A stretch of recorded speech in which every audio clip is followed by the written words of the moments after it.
Hello बच्चों, स्वागत है आपका अपने यूट्यूब चैनल एक स्मार्ट लर्नर में। बच्चों, आज की वीडियो में हम करने वाले हैं क्लास 9 के चैप्टर नंबर 7 जिसका नाम है ट्राइंगल। उसके एक्सरसाइज 7.1 को करने वाले थे। क्वेश्चन नंबर हमारा लास्ट था, उसके थर्ड पार्ट को हमें कंप्लीट करना है। तो चलिए बिना देरी करे सॉल्व करते हैं। बच्चों देखिए, क्वेश्चन नंबर 8 था, उसका थर्ड पार्ट करना है। ट्राइंगल डीबीसी को कॉन्ग्रुएंट करना है ट्राइंगल एसीबी के। डीबीसी यानी ये वाला ट्राइंगल और एसीबी यानी ये वाला ट्राइंगल। तो चलिए बिना देरी करे हम इसे कॉन्ग्रुएंट प्रूव करते हैं। तो बच्चों सबसे पहले हमें ट्राइंगल के नाम लिखने पड़ेंगे जिन ट्राइंगल को हमें कंसिडर करना है। In triangle DBC and triangle ACB, दो ट्राइंगल हमें कंसिडर करना है। चलिए, दोनों ट्राइंगल का फिगर आपने देख ही लिया है। चलिए फिगर एक बार देखते हैं। बच्चों फिगर में आप देख सकते हैं, फर्स्ट पार्ट में हमने डीबी को एसी के पैरेलल यानी इक्वल बताया था सीपीसीटी से। तो सबसे पहले हम यही लगाएंगे। तो बच्चों सबसे पहले हम लिखते हैं कि जो डीबी है वो एसी के बराबर होगा। और इसका रीज़न क्या लिखेंगे आप? ऑलरेडी प्रूव्ड, क्योंकि हमने पहले से ही प्रूव कर रखा था। ये ऑलरेडी प्रूव्ड, ये रीज़न हो गया। अब दूसरा एंगल डीबीसी जो है, एंगल डीबीसी बराबर हो जाएगा किस एंगल के? एंगल एसीबी के, क्योंकि ये जो है दोनों एंगल 90 डिग्री का है। तो रीज़न क्या होगा? Each 90 degree. चलिए फिगर में आपको दिखाता हूँ। देखिए बच्चों, एंगल जो डीबीसी है ये यहाँ पे 90 डिग्री का बना रहा है, क्योंकि ये परपेंडिकुलर है बीसी लाइन पे। और एसी जो लाइन है वो बीसी पे परपेंडिकुलर है, यानी 90 डिग्री का एंगल बना रहा है। इसलिए मैंने लिखा है कि दोनों एंगल 90 डिग्री के हैं। तो बच्चों दो चीज़ हमने पता कर ली है। अब तीसरी चीज़ हमें देख सकते हैं, दोनों ट्राइंगल में बीसी जो साइड है कॉमन है, यानी ट्राइंगल डीबीसी में भी बीसी लाइन आ रही है और एसीबी ट्राइंगल में भी बीसी लाइन आ रही है। तो हम लिख सकते हैं बीसी बराबर सी बी कॉमन। तो चलिए लिखते हैं। तो चलिए बच्चों इसी लाइन को हम यहाँ पे लिख लेते हैं कि बी सी जो है हमारा वो सी बी के बराबर हो जाएगा, क्योंकि ये कॉमन साइड है, यानी रीज़न लिखेंगे हम कॉमन। अब देखिए, इसी तीन क्राइटेरिया से यानी तीन चीज़ों को हमने फाइंड कर लिया। तो हम कह सकते हैं ट्राइंगल जो डी बी सी है इक्वल है और कॉन्ग्रुएंट है किस ट्राइंगल के? ए सी बी के। कौन से क्राइटेरिया से? Side, angle, side. क्राइटेरिया लिखना बहुत ज़रूरी है, वरना मार्क्स डिडक्ट हो सकते हैं। देखिए ये हो गया ट्राइंगल साइड, एंगल, साइड से कॉन्ग्रुएंट। तो हमें यही सिंपली प्रूव करना था। अब चलिए बढ़ते हैं अगले पार्ट की तरफ। अब बच्चों फोर्थ पार्ट को हमें कंप्लीट करने के लिए एक और चीज़ हमें लेनी पड़ेगी सीपीसीटी के बराबर। तो चलिए, इससे मैं कह सकता हूँ कि जो ए बी है वो साइड सी डी साइड के बराबर हो जाएगी। किससे? सीपीसीटी से।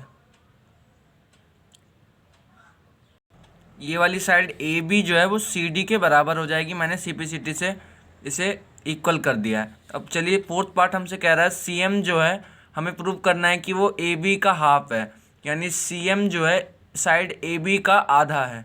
तो चलिए इसे प्रूव करते हैं बिना देरी किए हुए।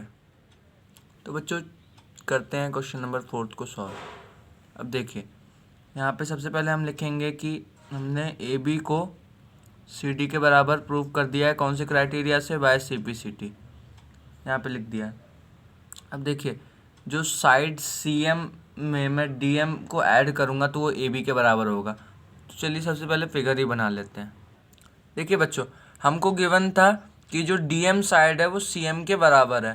तो हमें जो साइड इक्वल है, आपस में इक्वल बता रखी है कि सी एम जो है वो डी एम के बराबर है। तो मैंने क्या किया, हमें यही करना है कि दोनों साइड्स को आपस में ऐड कर देना है और किसके इक्वल रखना है? साइड ए बी के, क्योंकि हमें ए बी का हाफ बताना है। तो चलिए इसे सॉल्व करते हैं आगे।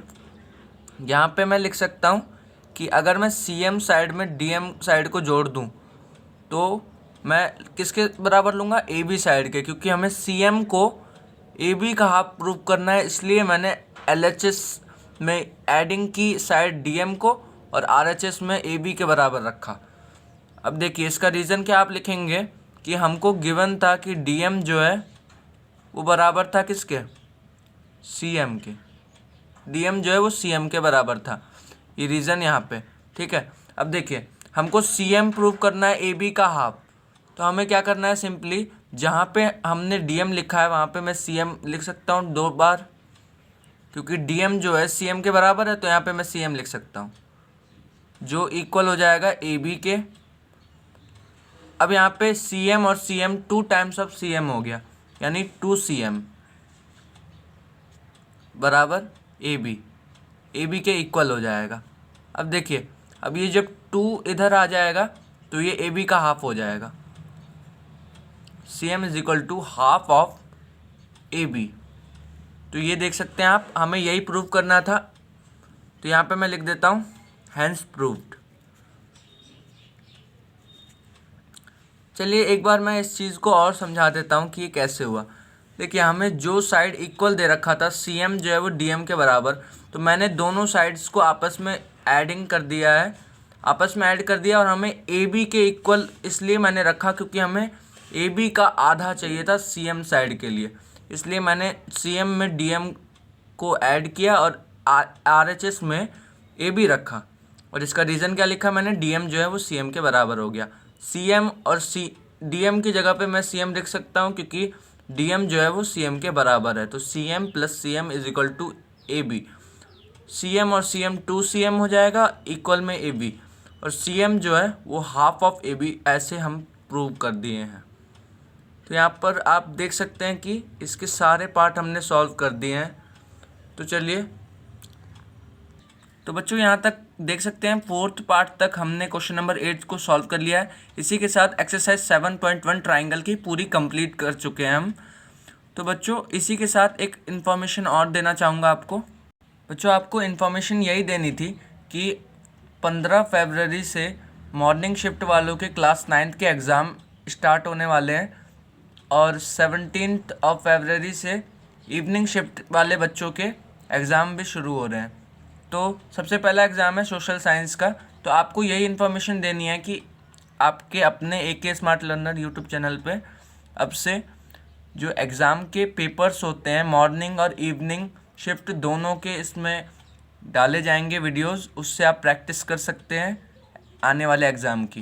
तो चलिए, जब तक के लिए मिलता हूँ अगली वीडियो के लिए, तब तक के लिए ख्याल रखिए, बढ़िया रहिए, चैनल को सब्सक्राइब कीजिए, वीडियो को लाइक कीजिएगा। Thank you so much.